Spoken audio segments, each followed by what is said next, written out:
때는 이스마엘의 만행에 대한 바벨론의 보복을 두려워하여서 요하난이 다 죽였잖아요. 바벨론 사람과 우리 총독을 다 죽였기 때문에 그 요하난이 이스마엘을 물리쳤지만 두려워해서 바벨론으로 이 애굽으로 도망가려고 하는 결심을 하고 애굽행은 이미 결심하고 있었지만 예레미야에게 기도 요청을 합니다. 예레미야에게 그것이 옳은 일인지 물어보았는데 이 예레미야는 단호하게 애굽은 남은 자들의 피난처가 될 수 없다.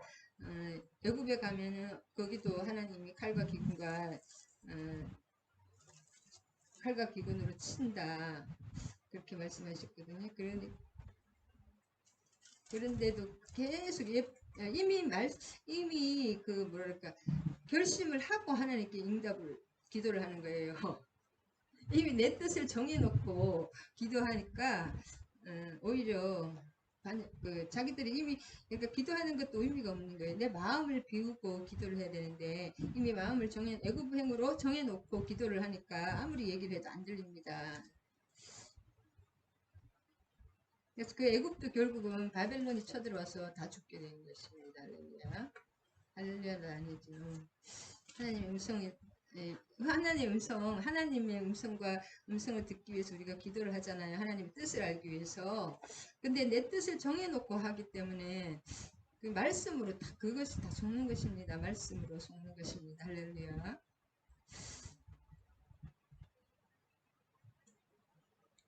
자, 42장입니다. 예레미야. 2절에서 이에 모든 군대 지휘관과 가랴 아들 요하난, 지금 요하난이 이제 대장이 되었는데 여사나와 백성의 낮은 자부터 높은 자까지 다 요하난이 지금 이제 이스마엘을 물리치고 이스마엘은 암몬으로 도망갔기 때문에 그 남은 백성들을 다 이제 이렇게 요하난에 그다리아도 죽고 했기 때문에 요하난의 이제 수하에 있다, 그러니까 보호함이 있는데 다 선지자 예레미야에게 물어본 거예요. 선지자 예레미야에게 이 남은 자를 위하여 우리들을 위하여 기도해 기도해 달라고 2절에 선지자 당신은 우리의 탄원을 듣고 이 남아있는 모든 자를 위하여 당신의 하나님 여호와께 기도해 주소서. 자기들은 진짜 하나님을 못 만나는가 봐요. 당신의 하나님. 당신의 하나님 여호와께 기도해 주소서. 당신이 보는 바와 같이 우리는 많은 사람 중에서 남은 적은 무리이니다. 이제 잡혀갈 사람 포로로 다 잡혀가고 또 이렇게 또 이리저리 흩어졌다가 또 모은 사람 또 중간에 전쟁으로 이렇게 죽은 사람도 많잖아요. 그나마 이제 좀 남은 사람이 남은 적은 무리입니다. 우리가 어떻게 할까? 포로 외에는 이제 이 사람들 뿐이잖아요. 그랬더니 당신의 하나님 여호와께서 우리가 마땅히 갈 길과 할 일을 보이시기를 원하나이다. 근데 이렇게 기도해 달라고 했지만 이미 뜻을 애굽행을 정해놓고 기도를 하고 있는 것입니다. 기도해 주셔서 2절과 3절. 하나님의 뜻을 물으려는 것이지만 이미 하나님께 기도하는 그 자체는 또 뭔가 소중한 잘하는 거지만 자기들의 의도를 하나님께 관철해 달라는 의미를 들고 있는 거예요. 그래서 이게 이렇게 기도하는 사람들은 100% 속습니다. 그래서 하나님 말씀을 내가 이미 정해놓고 그 뜻에 맞춰서 필요한 말씀을 이렇게 쪽쪽쪽쪽 뼈봐가지고 그럼 100% 마귀도 이 마지막에 다 말씀으로 속입니다. 생각으로 속이는 건지 그게 말씀으로 속이는 거예요. 생각을 이렇게 조금 이렇게 잘못되게 하는 거, 왜곡되게 하는 거. 하나님 이름으로 우상 숭배를 하고 음성하시 이런 것도 다 이름이 여호와 하나님입니다. 산당에서 제사 지내는 대부분이 여호와 하나님께 제사 지낸다. 지금으로서는 교회에서 예배를 드리는데 그게 다 우상이에요. 우상 숭배예요. 내가 복음으로 내 뜻대로 예배를 드리는 거예요. 내 뜻대로 내가 어떤 것을 이 땅에서 축복받고 잘 되기 위해서 하나님을 이용하는 거예요. 그 중심은 난데 하나님을 갖다가 이용하는 거고 진짜 그 예레미야나 진짜 선지자 잘된 그 하나님의 사람들은 이 하나님 중심으로 나를 하나님에게다 맞추는 건데 이 사람들은 자기의 뜻대로 하나님을 맞추는 거죠. 마땅히 갈 길과 할 일, 이 말 속에는 백성들의 의도가 집약되어 있습니다. 마땅히 애굽으로 가야 돼, 뭐 그런 거 여기 있어야 돼, 뭐 그런 말이잖아요. 마땅히 갈 길과 할 일을 우리가 이렇게 묻잖아요. 할 일을 마음속에 이 말 속에는 이미 집약되어 있습니다. 바벨론의 보복이 무서워서 있을 것인즉 18절에 있거든요. 이미 자기들이 이미 이렇게 걱정 근심으로 하는 거예요.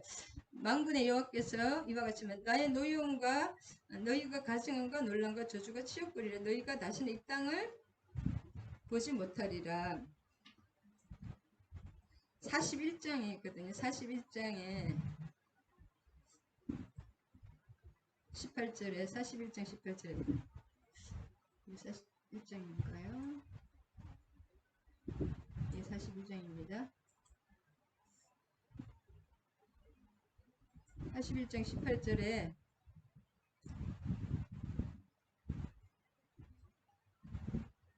갈대아 사람을 두려워 그다리아를 죽였잖아요. 그다리아를 이스마엘이 죽였지만 그다리아하고 그 바벨론의 그 모든 그 군사 그 좀 나와 있는 군사들과 또 그 바벨론을 섬기는 모든 그 유대 사람들 죽였기 때문에 갈대아 사람 그 두려움이 가장 큰 하나님의 뜻에 걸림돌. 두려워하는 사람은 지옥에 간다고 되어 있거든요. 믿음 없는 사람과 두려움을 그 상태에서는 뭘 행하면 안 됩니다. 두려워하는 상태와 걱정 근심하는 상태는 그 상태에서 뭘 결정을 하면 안 되고 평안함과 담대함이 임하였을 때 그때 임하는 하나님이 기도할 때 그때의 어떤 하나님이 주시는 감동이 하나님의 뜻입니다. 두려움으로 빨리빨리 해도 급하게 막 이거 안 하면 안 돼 막 이거 떼놓치면 큰일 나 그런 것들은 급하게 하는 거 다 그 마귀의 악한 영의 음성입니다. 그리고 이미 내 뜻대로 하는 거 이런 것도 내 생각은 항상 그 육에서 나올 가능성이 많습니다. 그 다음에 3절은 41장 돌아왔나요? 모르겠네요. 41장 여기서부터 이제 42장 당신의 하나님 여호와께서 우리가 마땅히 갈 길과 할 일을 보이시기를 원하나이다. 이 사람들은 이미 갈 길과 할 일이 뭐예요? 애굽으로 갈 길과 애굽으로 갈 길을 할 일과 갈 길을 이미 정하고 있어요. 그래서 그것을 하나님이 허락을 해달라는 거예요. 결국은 하나님 뜻을 모르는 게 아니라 뭐랄까 승인을 해달라는 거죠. 그 다음에 여기서 보이는 예레미야의 반응은 매우 신중합니다. 선지자 예레미야가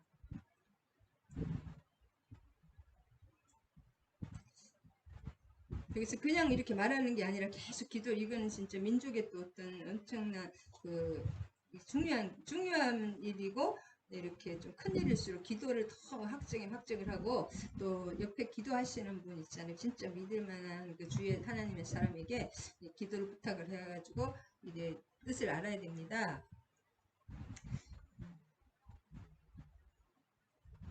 너희 말을 들었은즉 너희 말대로 내가 너희 하나님 여호와께 기도하고. 자, 이 백성들은 당신의 하나님이라 그러고 예레미야는 너희의 하나님에게 기도한다는 거예요. 너희 하나님 여호와께 기도하고 무릇 여호와께서 너희에게 응답하시는 것을 숨김이 없이 너희에게 말하리라. 그렇게 말하는 것입니다. 이미 사실 예레미야는 이 사람들을 이미 다 알고 있어요. 가지 말라는 거. 애굽에 가지 말고 유다 땅에 남아있다는 것을 남아있는데 알지만 이렇게 신중하게 이렇게 기도하는 그 계속 이 사람들을 설득하려는 그런 마음 때문에 더 신중하게 이렇게 말하는 것입니다.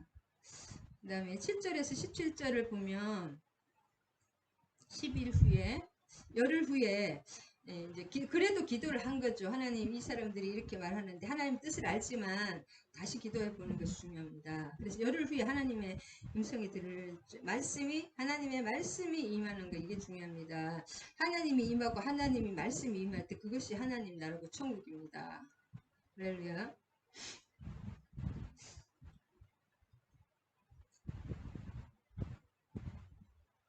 네, 할렐루야. 8절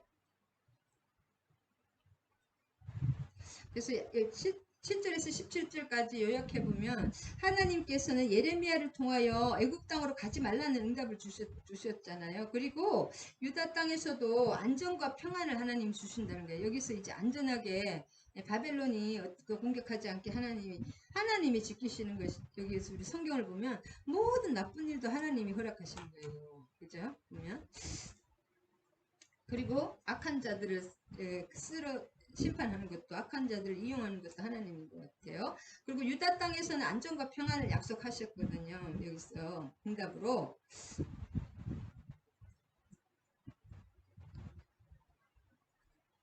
10절에 너희가 이 땅에 눌러 앉아 산다면 내가 너희를 세우고 헐지 아니하며 너희를 심고 뽑지 아니하리니 내가 너희에게 내린 재난에 대해서 뜻을 돌이킴이라. 여기에 있으면 하나님이 심판했다는 그런 걸 다 돌이켜서 이렇게 심판을 하지 않고 안전하게 지켜주신다고 그랬잖아요. 11절 두려워하지 말라고 여호와의 말씀. 너희는 두려워하는 바벨론 왕을 겁내지 말라. 지금 느부갓네살 왕 때문에 겁나가지고 그러니까 내가 너희와 함께 있어 너희를 구원하여 그의 손에서 너희를 건지리니 두려워하지 말라. 계속 하나님이 달라고 또 계속 그렇게 하십니다. 내가 너희를 불쌍히 여기리니 그도 너희를 불쌍히 여기리라. 너희를 본향으로 돌려보내리라 하셨느니라. 이렇게 계속 하나님이 이렇게 말씀하시는데 이 땅에 지금 있으라는 거죠. 바벨론의 보복도 하나님께서 막아주시겠다고 지금 보장하고 이 땅에서 안정과 평안을 약속을 해주시는 거잖아요. 계속 하나님이 계속 그렇습니다. 평안과 안전을 보장을 해주셨습니다. 지금 예레미야의 대언을 통해서 하나님이 예레미야를 통해서 말씀하셨는데 그 당시 유다 땅에 남아있던 자들은 뭐예요? 애굽에 대해서 또 잘못된 편견을 가지고 있어요. 이게 우리가 편견을 가지고 있으면은 하나님의 뜻을 왜곡합니다. 성령의 사람, 바람이 임의로 불되 어디서 와서 어디서 부른지 모른다는 말씀 있잖아요. 그러니까 우리는 항상 동에서 서로 해가 뜨고 지잖아요. 근데 성령님은 안 그런 거예요. 그동안에 내가 했던 이대로가 아니라 하나님은 서에서 동이 뜰 수도 있고 남에서 북으로 바람이 불 수도 있고 해가 뜰 수도 있고 성령은 하나님은 이 우주를 초월하기 때문에 시공을 초월하시기 때문에 하나님의 뜻은 우리의 고정관념을 버려야 되는데 이 사람들은 고정관념이 뭐냐면 유다 땅에 있는 애굽에 대하여 잘못된 편견에 사로잡혀 있습니다. 그들은 애굽에만 가면 모든 참혹한 전쟁의 참상이나 요란하게 울리는 그 나팔 소리라든지 밥도 못 먹잖아요. 지금 기근이 들어서 끼니를 걱정하는 그런 식량난에 다 사라질 것이다. 그렇게만 생각한 거예요. 그래서 하나님께서는 애굽이 완전한 별천지가 아니라는 점을 계속 얘기를 하시면서 유다 땅에 남아서 하나님의 보호와 축복을 누리라고 하는 것. 지금 그러니까 우리가 옛날에 막 미국에만 가면 잘 살 그런 게 있잖아요. 지금은 한국이 더 잘 삽니다. 홈리스들이 굉장히 제일 많대. 미국이나 일본 거지들이. 지금 우리나라가 지금 이거 GDP 5위잖아요. 이거 남한만 쳤어. GDP 5위. 인구 숫자로 치면 우리나라가 제일 잘 사는데요. 여러분. 앞으로는 2, 3위, 2위가 된답니다. 1위가 된답니다. 지금 어저께 우리 청장님께 들었는데 우리나라가 지금 GDP 5위잖아요. 그래서 하나님께서 우리 옛날부터 그 예언자들이 예언했는데 우리 마지막 우리나라를 제사장 나라로 우리 남한이잖아. 남한을 쓰시기 위해서 물질도 막 기름을 첨단의 기술을 세계적인 기술을 주어서 물질의 기름 부음을 주신다고 약속을 한 미국의 선지자들이 계속 약속을 했거든요. 근데 어저께 보니까 지금 GDP가 우리는 지금 내수는 안 좋지만 그래도 5위로 올라갔잖아요. 세계 그러니까 경제 규모가 5위라는 거예요. 5등째로 잘 사는 거예요. 중국이나 이런 나라는 엄청 크잖아요. 미국이나. 근데 우리는 작은데 5위라는 거는 이게 나누기 n분의 1을 하면 우리가 더 잘 사는 거예요. 일본은 지금 이렇게 가라앉는 나라고. 그래서 지진도 하나님이 보내시는 것 같아요. 지진 같은 거 많이 나잖아요. 기근과 지진과 전염병 하나님이 보내시는 거예요. 계속 그거 보내신다고 나오거든요. 계시록에. 근데 우리나라가 원유가 하나도 안 나는데 세계에서 2위째 원유 수출국이래요. 원유가 아니라 석유 이렇게 석유를 이렇게 다시 이렇게 정제해서 수출하는 세계 2위의 석유 수출국이래요.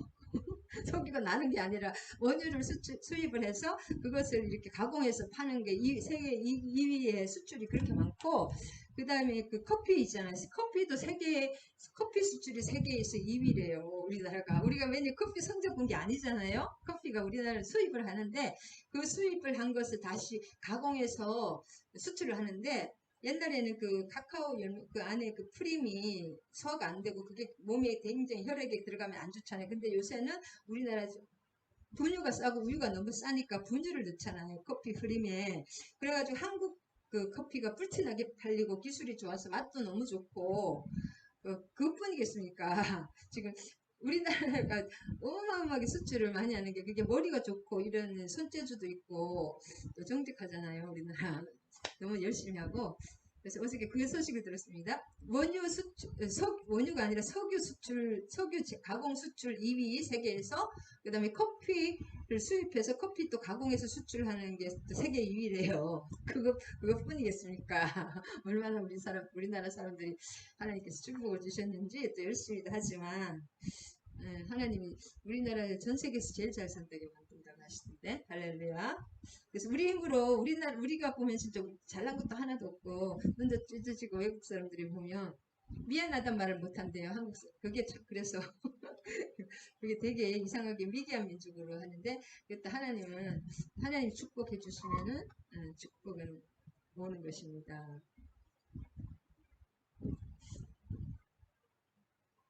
그래서 끼니 이렇게 어디까지 했죠? 그들은 애굽에만 가면 그런 게 모든 참혹한 전쟁이 없어지고, 그 다음에 그 막 시끄럽고 막 그런 거, 그 다음에 기근이 있잖아요. 기근도 해결되고 모든 것이 해결될 줄 알았어요. 애굽이 지금의 미국처럼 잘 사니까. 그래서 하나님께서는 애굽이 별천지가 아니라고 계속 얘기를 해줬죠. 그래서 지금 이 당시 애굽이 지금 가서 그 다음 애굽 왕이 때 그 그때가 제일 약해가지고 바벨론 왕이 완전히 애굽을 초토화시켰거든요. 이 갈대하고. 그래서 하나님은 우리의 그 고정관념과 뜻대로 하면 안 됩니다. 하나님의 뜻대로 해야 됩니다. 그 다음에 20절에 보면, 그러니까 기도하려고 시컷 물어놓고는 자기 뜻대로 하는 거예요. 저도 옛날에 그랬는데 뜻을 딱 정해놓고 하는 거. 그래서 이 성경을 통전적으로 이렇게 하나하나 풀어봐야 되고 통전적으로 봐야 됩니다. 내 맘대로 내가 복음으로 성경을 내가 듣고 싶은 말, 내가 하고 싶은 대로 그걸 하면은 결과가 하나님은 보장을 못하게 안 좋죠. 나쁘게 되는 것입니다. 너희 마음을 속였느니라. 너희가 나를 너희 하나님 여호와께 보내며 이르기를 우리를 위하여 우리 하나님 여호와께 기도하고 우리 하나님 여호와께서 말씀하신 대로 우리에게 전하라. 우리가 그대로 행하리라 하여 너희 마음을 속였느니라. 예레미야에게 계속 내가 하나님께 기도해달라고 그렇게 그 마음대로 한다고 그랬는데, 계속 이렇게 가지 말라고 하나님 분명히 말했지. 애굽도 안 좋다. 이 땅에서 평화와 안전을 내가 보장하겠다. 유다의 남은 자들아, 여호와께서 너희를 두고 하신 말씀에 너희는 애굽으로 가지 말라 하셨고 나도 오늘 너희에게 경고한 것을 너희는 분명히 알라. 그래서 하나님의 뜻은 너무나 확실해요. 천번 만번 얘기하시잖아요. 근데 우리가 이 하나님 뜻을 모르겠다. 그게 있잖아. 잘못된 거예요. 내 뜻을 정해놓고 어떤 거를 뭔가 막 신비한 것을 찾는다는 그 자체가 미혹입니다. 하나님 뜻은 너무나 정확해요. 그리고 다 열려있잖아요. 계시가, 로고스가. 이 당시 사람들은 성경이 있어요. 뭐가 있어요? 아무것도 없어요. 뭐 성경이 있어도 얼마나 그 파피루스나 뭐 막 양피지 이런 그렇게 힘들게 이렇게 또 몇 개밖에 없었고.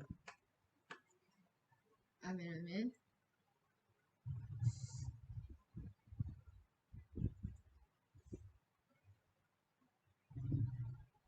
그래서 이게 속이는 거죠. 이미 안 들을 거 다 알고 있습니다. 유다 사람들은 애굽 땅을 또 다시 말하면 평화의 땅으로 생각하는 거예요. 완전히 마인 드림랜드, 꿈의 나라. 옛날에 미국 뭐 그런 게 있잖아요. 미국 꿈의 나라, 막 미국 이렇게. 지금 우리나라가 꿈의 나라입니다. 평화의 땅으로 생각하면서 애굽을 그리로 가기를 결심했고, 그러면서도 하나님 이미 결심을 하고 하나님께 그 뜻을 묻는 뻔뻔스러움을 자행합니다. 웃을 일이 아닌 것 같아요. 진짜 이것이 우리의 모습입니다. 이것이 우리의 모습인 것 같아요. 너희 하나님 나를 보내사 너희에게 명하신 말씀을 내가 오늘 너희에게 전하였어도, 계속 입이 아프도록 말하였어도 너희가 너희 하나님 여호와의 목소리를 순종하지 아니하였으니, 자, 불순종하면 저주가 옵니다. 순종하면 축복이 오죠. 너희가 가서 머물고 가자 하는 곳에서 칼과 기근과 전염병, 하나님이 주시는 그 심판은 전쟁과 기근이, 이렇게 경제적인 어려움과 전염병입니다. 병. 특별히 전염병, 지금 코로나 전염병, 이걸 하나님이 주시는 거죠. 그래서 회개해야 됩니다. 이제 다 버리고 나에게 오라 오라 마지막 하나님이 부르시는 목소리입니다. 자, 그래서 43장 빨리빨리 해야 됩니다. 자, 43장을 요약하면 요하난과, 지금 리더가 우두 리더가 요하난인데, 요하난과 유다 백성은 예레미야를 바르게 게임에 빠져서 거짓말쟁이로 뭐란 거예요. 바룩과 이제 예레미야가 계속 한 적으니까 바룩에게 속았다. 예레미야를 좀 덧쳐주면서 너는 바룩에게 속았다. 사기꾼 바룩에게 속았다. 이렇게 거짓말쟁이로 몰아가지고 예레미야와 바룩을 강제로 애굽으로 끌고 간 거예요. 실컷 기도해달라 그래가지고 하나님이 진짜 열흘 만에 또 음성을 또 다시 주셔서 그대로 대언을 해줬는데, 자기들 오히려 너네들은 사기꾼이고 바르기한테 거짓말에 속았다 하면서 둘이를 끌고 애굽으로 가는 거예요. 지금 43장에서 끌고 갔습니다. 에레미야가 바룩을 또 그래도 하나님의 사람이니까 같이 가야지 안심이 되는지 끌고 갔습니다. 그러나 예레미야는 바벨론의 애굽 침공, 바벨론이 애굽을 침공할 것과 애굽의 정복에 대해서 예언하였습니다. 이 예언대로 애굽 전역은 바벨론에 의해서 초토화되었습니다. 그래서 이 예언이 41년 동안 예레미야가 계속 예언했는데 다 이루어졌어요. 거짓 예언자들은 바벨론이 2년 만에 뭐 멍에를 꺾는다 그러면서 막 예레미야에 있는 멍에를 꺾고 뺨을 때리고 예레미야를 가두고 온갖 짓을 했지만, 그 사람들은 어떻게 된 거예요? 예언을 했을 때는, 하나님 주셨을 때는 반드시 그대로 이루어져야 됩니다. 그것도 한두 번 처음에 실수할 이 인간적인 흔히인데 계속 말도 안 되는 그런 것만 하면 그 사람은 거짓 선지자입니다. 하나님 거짓 선지자를 제일 싫어하셔요.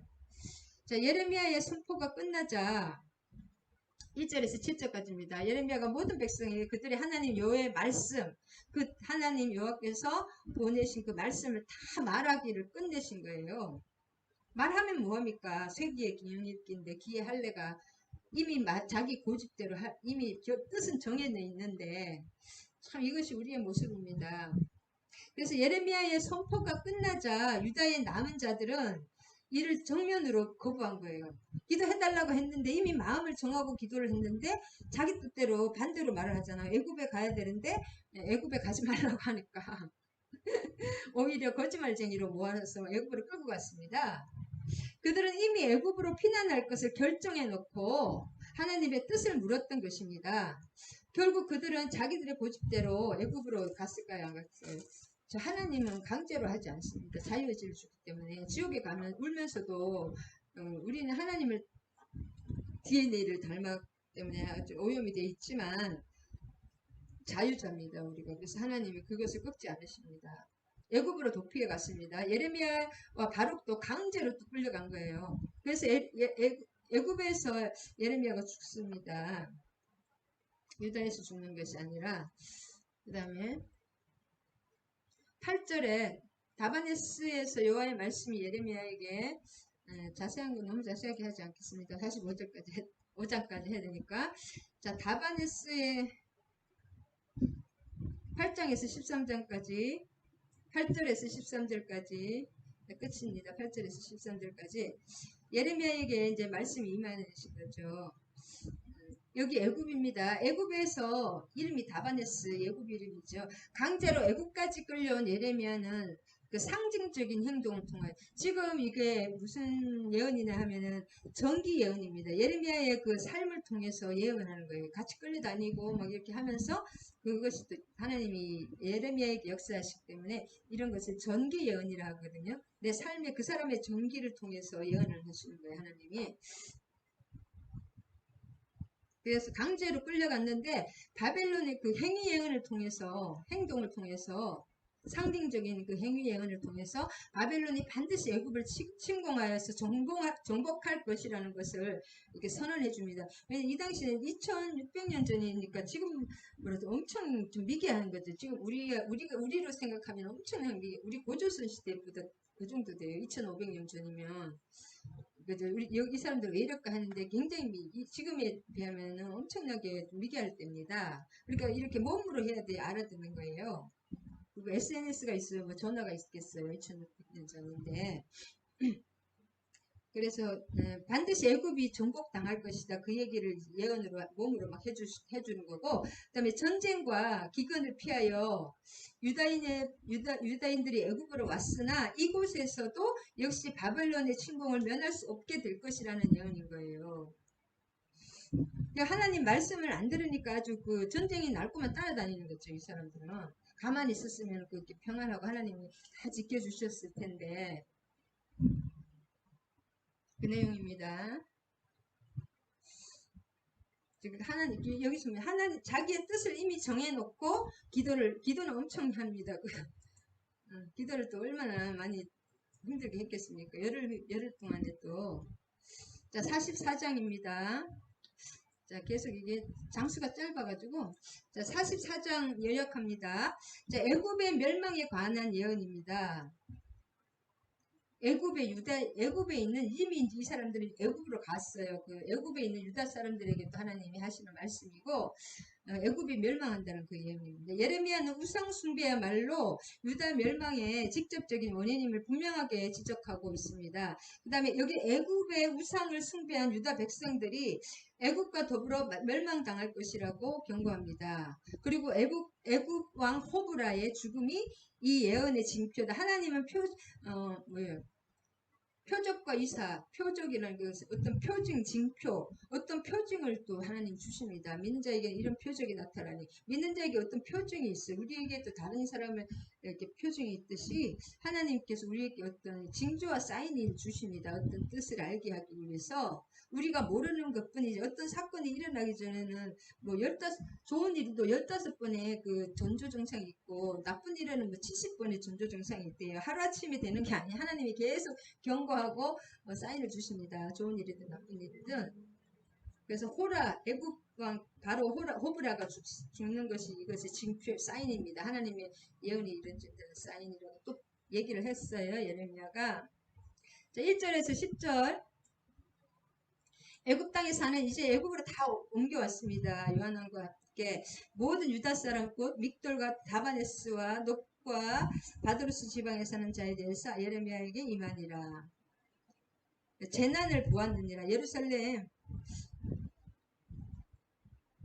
예루살렘도 이게 황무지가 됐다는 거죠. 자, 여기 유다의 멸망은 하나님을 배반하고 우상을 섬긴 데서 이렇게 바벨론에게 패망을 했잖아요. 엄청 끔찍한 일이 많았잖아요.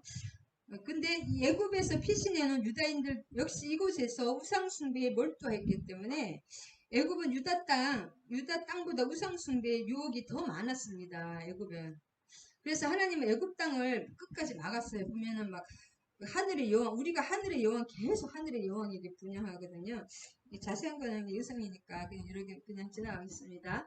우리가 하늘의 여왕에게 분양하고 계속 이제는 그게 이 사람들의 믿음이 약하기 때문에 처음에도 믿음이 없었지만은 그 사람들에게 하는 거 그대로 따라하는 거예요. 하늘의 여왕에게 그것이 하늘의 여왕에게 분양했을 때는 잘 살았는데 하늘의 여왕에게 분양을 그치고 전제를 그치실 패한 후부터는 모든 것이 궁핍하고 칼과 비근에 멸망을 당하게 되었나니라 이렇게 생각을 하는 거예요.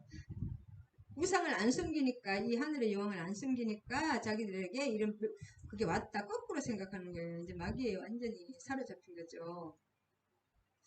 하늘의 여왕에게 분향하고 전제를 드리라. 그때에는 하늘의 우상 숭배를 열심히 할 때는 우리가 먹을 것이 풍부하고 복을 받고 재난을 당하지 아니하였다. 하나님 참고 있었던 건데 그걸 모르고 항상 우리 생각대로 이게 진짜 우상 숭배가 무섭습니다. 그 나의 생각, 이게 내 생각이 내가 하나님 중심으로 나오는 중심으로 내가 하나님께 복종에 맞춰야 되는데 내가 왕이 되고 만몬이즘이잖아요. 잘 먹고 잘 사는 거. 그 만몬적인 삶과 내가 중심이 되어 사는 삶, 그것이 사단의 나라입니다. 귀신의 나라. 이 땅에서는 하나님의 나라와 귀신의 나라가 지금 같이 가고 있어요. 완전히 따로 가고 있는데 여기 갔다 여기 갔다 하는 사람도 있고 우리가 중간에 막 계속 넘어져서 혼미하게 여기 갔다 이렇게 혼재하고 있습니다. 한마디로. 3절 그러나 너희가 자기가 너희 조상들이 알지 못하는 다른 신들에게 나아가 분향하며 섬겨서 나의 노여움을 일으킨 악행으로 말미암아 하나님이 애굽도 쳤지만 이 사람들은 애굽 못지않게 더 우상을 또 섬기니까 멸할 수밖에 없는 거죠. 하나님의 노여움을 노여움을 쌓잖아요. 그래서 3절에 자기나 너희, 이 뜻은 뭐냐? 자기나 너희나, 그들이 자기나 너희나 너희 조상들도 알지 못하는, 자기는 유다에게 멸절되었거나 바벨론으로 잡혀간 자거든요. 그들이 자기 자신들. 그 다음에 너희는 뭐냐? 유죠. 너희는 예루살렘 멸망 이전에 왔든지 그 이후에 왔든지 애굽에 생존한 사람들을 말합니다. 유대인들이 멸망의 책임이 모두에게 있다는 거예요. 그냥 옛날에 왔거나 지금 왔거나 모든 생존한 유대인 모두에게 멸망의 책임이 있다. 한 명도 제대로 된 사람이 없다. 그래서 11절에서 14절을 다시 요약해보면 지금 완전히 공부입니다. 완전히 그 수능 공부하듯이 할렐루야. 예, 성경 일정 이렇게 학구적으로 그냥 한번 쭉 훑어보는 것도 중요합니다, 여러분. 자, 11절에서 어디까지 했죠? 지금 44장이죠. 11절에서 14장까지는 11절에 그러므로 만군의 여호와 이스라엘의 하나님께서 이와 같이 하나님이 말씀하시는 게 중요하죠. 보라 내 얼굴을 너희에게 향하여 환란을 내리고 온 유다를 끊어버릴 것이다. 향하여 축복을 하는 게 아니라 하나님이 아예 그냥 저주를 주기 위해서 유다를 끊어버리기 위해서 얼굴을 이렇게 향하신 거예요. 하나님이 주시는 거죠. 이런 멸망이. 그러니까 애굽에 있는 패역한 유다 백성들을 향한 하나님의 징계의 메시지입니다. 하늘의 여왕을 그냥 그 애굽 사람보다 더 섬기는 거예요. 이 사람들이. 우리가 그때는 잘 먹고 잘 살았고 그 여왕을 안 섬기니까 우리가 이렇게 바벨론에게 당한다 그러면서 그렇게 하는 거죠. 마귀에게서 완전히 속은 거죠. 그리고 예레미야가 바룩이 있잖아요. 그 말을 안 듣는 거예요. 예레미야의 바룩 말은. 그러니까 우리가 하나님의 말씀이 없어서 망하는 것이 아니라 그걸 갖다 버리는 것이 잘못인 거죠. 내 생각대로 내가 보는 거로 받는 게 그게 우상숭배입니다. 이 사람들이 다 하나님 믿는 사람이 하나님의 선민들입니다. 이방에게 말하는 게 아니에요. 애굽 사람들의 이야기는 없어. 그 사람들은 이미 그 안에 있기 때문에. 그래서 11절에서 14절에까지는 애굽 땅에 들어가서 거기에 머물러 살려는 유다의 남은 자 중에 피하거나 남아 소원대로 돌아가서 살고자 하여 유다 땅에 돌아올 자가 없을 것이라. 도망치는 자들 외에는 돌아올 자가 없으리라 하시는. 여기서 그냥 소수 몇 명이 그냥 도망가가지고 사는 사람 몇 명이 있는데 그 외에는 다 죽는다는 거예요. 그래서 애굽에 있는 패역한 유다 백성들을 향한 하나님의 징계의 메시지고 이들은 하나님의 대신 애굽을 신뢰했습니다. 하나님 대신 어떤 것을 신뢰하는 그것이 우상숭배고 애굽으로 피난해온 자들이었는데 그들은 징벌하심으로 하나님 외에는 피난처가 없음을 깨닫게 하는 거예요. 뭔가 인간적으로는 애굽에 가면 좋잖아요. 잘 살는 미국에 가면 잘 살아야 되는데 그 나일강의 그 풍요로움이라는 것은 말도 못하잖아요. 근데 징벌이 따라다니는 거예요. 하나님의 사랑하신 자는 징계하십니다. 유기에 이렇게 아예 이방 사람들은 버렸는데 이미 택한 사람들은 돌아올 때까지 끝까지 이렇게 하나님이 다뤄주시는 거예요. 그래서 이 사람들이 이제는 그냥 하나님밖에 없다 그렇게 완전히 뭐라 그럴까? 그렇게 완전히 내 것을 완전히 내 것을 다 내리고 하나님만 바라보는 그 상태, 마음이 가난한 자, 그 상태가 하나님 그 상태까지 가야 됩니다. 우리가. 그래서 모든 것은 나에게는 희망이 없고 나는 절망뿐이고 나에게는 어떤 것도 희망이 없다. 그걸 깨닫고 이제 손들고 진짜 하나님에게 하나님의 그 하늘에서 하나님이 도와주시면 안 된다. 하나님의 힘으로만 살아야 된다. 그때부터 천국이 시작됩니다. 그래서 나는 아무것도 할 수 없어요. 그 고백이 진짜 뱃속부터 심령부터 올라올 때 그때부터 하나님이 나라가 시작됩니다. 여러분. 그래서 심령이 가난한 자는 행복하고 복이 있는 거예요. 천국이 저희 것입니다. 그런 사람에게 하늘이 저희 것입니다. 그 다음에 15절에서 19절까지는 아직도 덜 깨달은 거죠, 이 사람들이. 그리하여 자기 아내들이 다른 신들에게 분양하는 줄을 아는 모든 남자와 곁에 있던 모든 여인, 애굽 땅 바드로스에 사는 모든 백성이 예레미야에게 내가 여호와의 이름으로 우리에게 하는 말을 우리가 듣지 아니하고 계속 예레미야 말을 듣지 않는 거죠. 14절까지.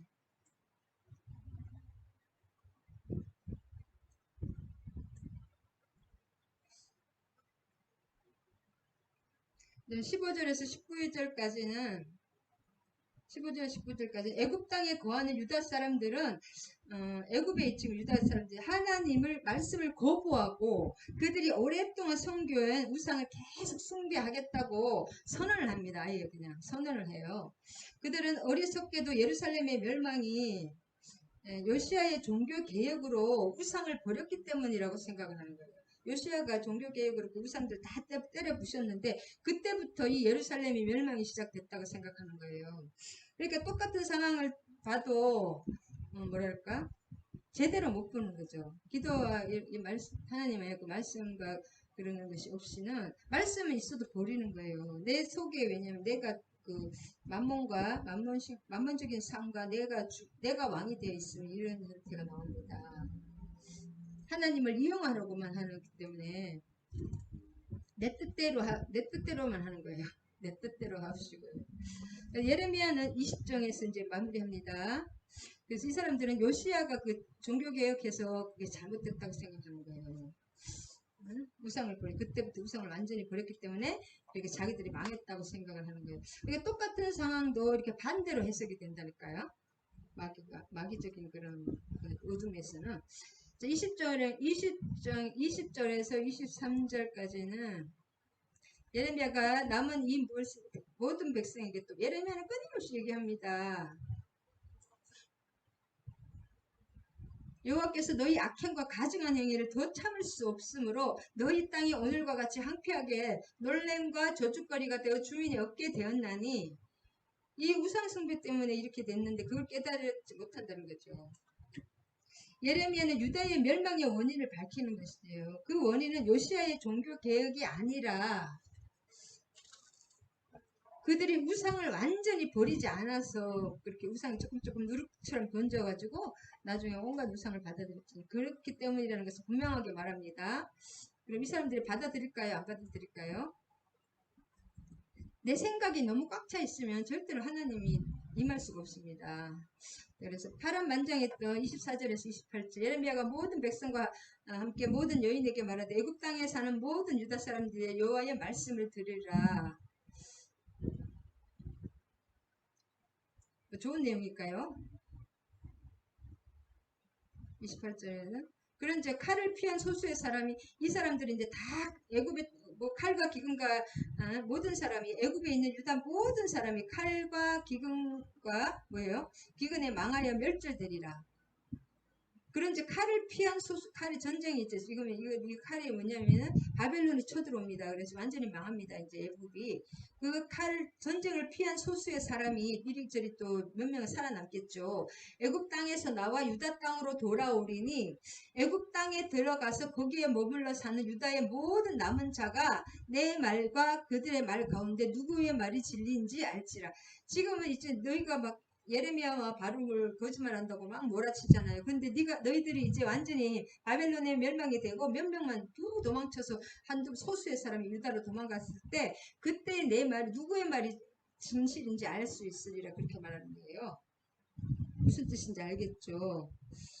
타락 면장했던 예레미야의 생애의 마지막 장입니다. 예레미야가 죽겠죠. 이제 52장 가시면은 진짜 예레미야 너무 불쌍한 것 같아요. 장가도 못 가고 완전 이 안 좋은 거 이거만 계속 예언을 하니까 마지막 부분이 이 모습에서 이렇게 막 분노의 사람이거든. 처음에 막 이렇게 화를 내고 하나님 막 저 사람들 죽여달라고 막 그렇게 다니는데 이제는 왜 분노가 서글픔해지는 거예요. 이제는 자기도 나이도 많고 이제는 해도 안 되니까 이제는 그냥 슬픔이 되는 거예요. 슬픔. 그래서 그 다음에 예레미야 5장까지도 나오잖아요. 슬픔에서. 그 하나님의 애갑니다. 하나님이 슬퍼서 눈물을 흘리시는 거 계속 나오거든요. 중간에.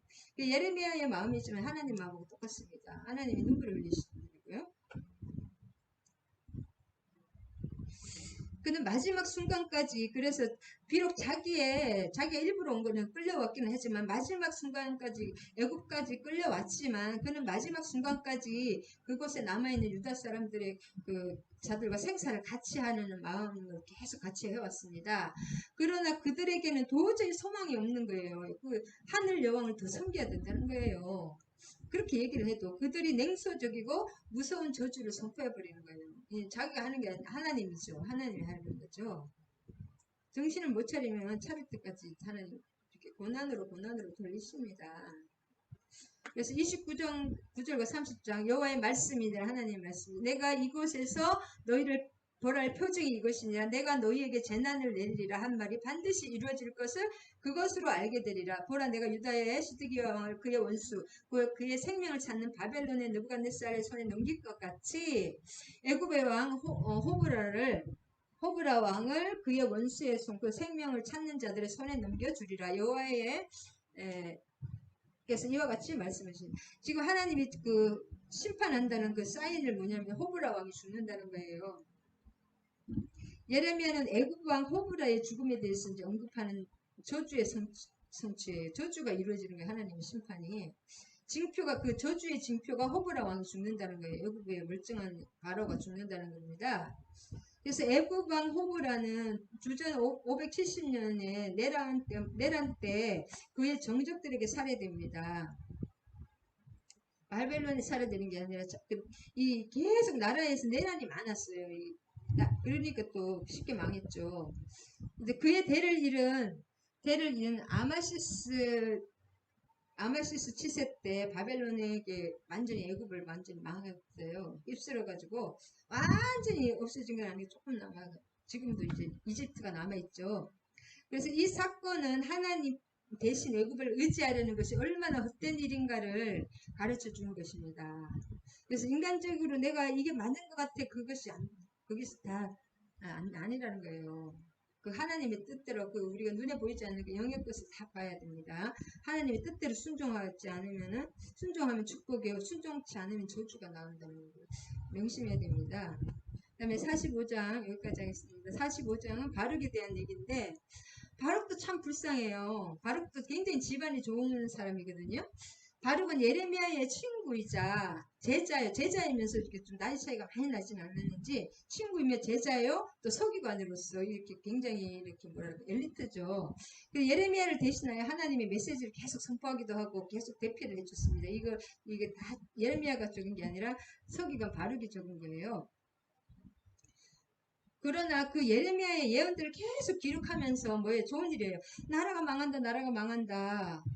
그 대언을 막 그 예언들을 자기가 적으면서 그게 자기 다 알잖아. 하나님의 뜻을 하나님의 음성을 들으면서 그 조국의 미래가 너무나 암담해진 것을 알고 너무나 깊은 좌절감에 사로잡히는 거예요. 좋은 얘기가 한 개도 없잖아요. 그 다음 순종하는 것도 없고 그래가지고 그 뭐예요?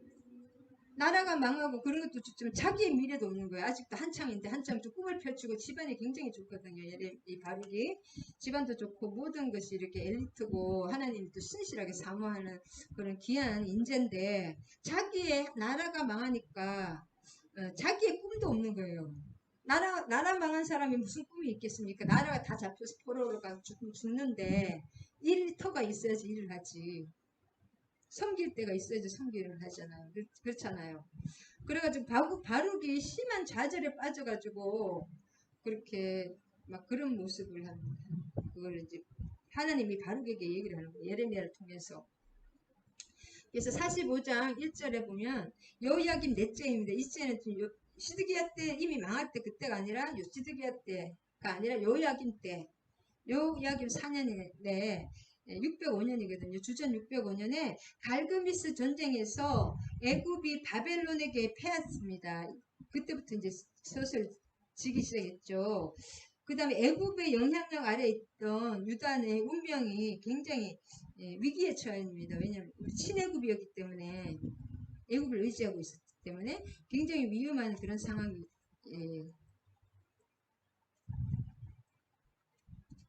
그래서 여기 예레미야의 예언들을 이게 바룩이 기록하면서 그 조국의 그 나라의 미래가 조국의 미래가 암담해짐을 알고 깊은 좌절감을 느끼는 거예요. 사로잡히는 거예요. 바룩 자체가. 이렇게 안 좋은 말을 자꾸 들으면 어떻지 사람이기 때문에 좌절을 할 수밖에 없잖아요. 한참 젊은 날 이렇게 포부를 펼쳐야 되는데 아무 꿈도 사라지는 거예요. 조국의 나라가 이렇게 암담해지면. 그래서 이에 하나님은 그의 그 자기 개인적인 그런 포부를 단념시키는 거예요. 하나님의 뜻에서. 내 개인적인 이익보다 하나님 나라에 쓰임받는 것이 중요하죠. 내가 빌록 좀 이렇게 좀 후지고 매 끌려다니고 하지만 예레미야처럼. 그래서 이에 하나님은 그의 그 자기 개인적인 그런 포부를 단념시키는 거예요. 자기가 꿈도 펼치고 싶고 그렇지 않습니까? 한참 때 꿈도 펼치고 싶고 막 이렇게 뭔가 하고 싶은데 아무것도 없는 거예요. 나라 끝 망하고 자기는 이렇게 자기의 그 꿈도 다 사라지니까 막 너무 암담한 그런 것을 그랬대. 그것을 하나님이 넓은 안목을 큰 하나님의 우주적인 하나님의 그 안목을 가지도록 고면했습니다. 그래서 우리가 잠깐 하나님 나라에 쓰임 받는 거지. 그래서 1절에서 그때고 그다음에 4절에 보면은 바루가 하나님께서 직접 바루에게 얘기하는 것이죠. 너는 내가 일찍이 말하기를 화로다 여호와께서 나의 고통에 슬픔을 더하였으니 나는 나의 탄식으로 피곤하여 평안을 찾지 못한다. 여호와께서 고통에 슬픔을 더하 나라도 망하지 슬픔잖아요. 다 죽고 끌려가니까 백군금지 막 그렇게 되니까 피곤하여 평안을 찾지 못하는 거예요. 그리고 이리저리 또 끌려가고 핍박당하고 같은 동족에게도 핍박당하고 그랬더니 너는 그에게 이르라 바룩에게 말하라고 하나님이 말씀. 여호와께서 이와 같이 말씀하시기를 보라 나는 내가 세운 것을 헐기도 하며 내가 심은 것을 뽑기도 하나니 온 땅에 그리하고. 자 하나님은 이스라엘만 이 믿는 사람만 그런 게 아니라 온 땅의 하나님이에요. 그래서 하사엘 특별히 그 아람의 하사엘을 일으켜가지고 치는 거죠. 기름부까지 붓잖아요. 하사엘에게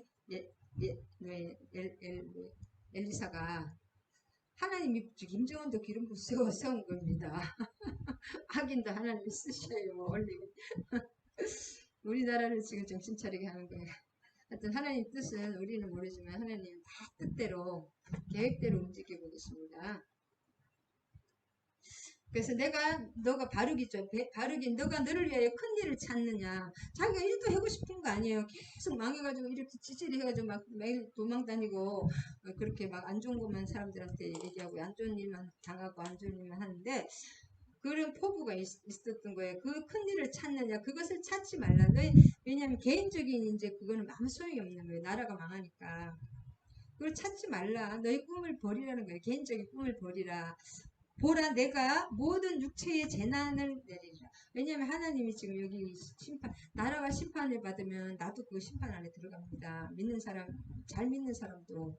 그러나 내가 가는 모든 곳에서는 내가 너에게 내 생명을 노량물 주듯 하리라. 여호와의 말씀. 생명을 노량물은 그냥 죽잖아요. 그렇게 아무 힘 들이지 않고 이렇게 생명을 지켜주시는 거예요. 힘들지만 하나님이 순종하고 예레미야와 함께 같이 필사를 하고 기록을 하고 예언을 하라는 예레미야와 같이 그런 일을 하라는 거죠. 너의 생명을 내가 지켜주리라. 일단 생명만 지켜주면 그냥 할 수 없이 일을 해야 되잖아요. 그래서 내가 너를 위하여 큰 일을 찾냐는 이게 무슨 말이냐면 바룩의 절망은 단순히 국가적인 재난에만 그치는 것이 아니라 나라가 망하니까 그것만 그 재난에만 기인하지 않습니다. 그 재난이 몰고 온 자신의 꿈과 희망이 좌절돼서도 기인되는 거예요. 나라가 망하면 우리 한참 막 공부도 열심히 하고 막 잘했는데 그 얼마나 그 꿈과 포부가 다 사라지잖아요. 나라가 망하니까 그것까지 합쳐져서 더 슬픈 거예요. 바로 그. 그리고 예레미야가 그렇게 하면 죽을 일을 당하잖아요. 뭐 그렇게 하면 그 치유대 감옥에 갈게 막그 감옥에 그 죽을 거비를 계속 넘기고 그다음에 하나님께서는 이 말씀을 하심으로써 바룩의 그 개인적인 포부를 단념시키는 거예요. 왜냐면 바룩도 큰 일을 하고 싶은데 이제는 안 되는 거예요. 왜냐면 나라가 국가적인 재난이기 때문에 우리 나라가 망하는데 내가 무슨 꿈이 있습니까? 그런 뜻이 하나님 뜻대로 그 포부를 단념시키는 거예요. 참 안 됐죠. 바룩도 불쌍해.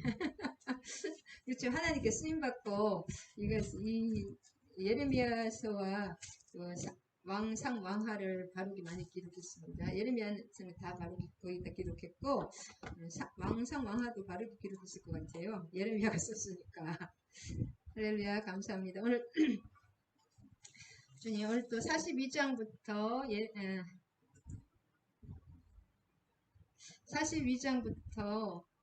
45장까지 주님 예레미야 42장부터 45장을 보았는데 이미 요한왕과 그 백성들이 애굽으로 갈 것을 이미 자기의 뜻을 정해놓고 기도를 하고 그 기도의 말씀에 불순종하는 것을 보았습니다. 그 다음에 그 애굽에 가서도 그 선지자 하나님의 되어나는 선지자 예레미야를 통해서 되어나는 하나님의 음성을 무시하고 자기 뜻대로 그 이스라엘 백성들이 그 애굽에 완전히 그 휩쓸려서 연약함으로 인해서 애굽의 그 하늘 여왕을 섬기는 우상숭배, 강력한 우상숭배에 휩쓸려서 우상숭배를 하고 하나님을 버리는 것을 통하여 하나님께 불순종과 하나님을 버림으로 인해서 우상숭배로 인해서 다 멸망당하고 그 바벨론의 말갈굽반에 그렇게 저주를 받을 것을 보았습니다. 하나님께서는 유다에 있으면 평안과 안전을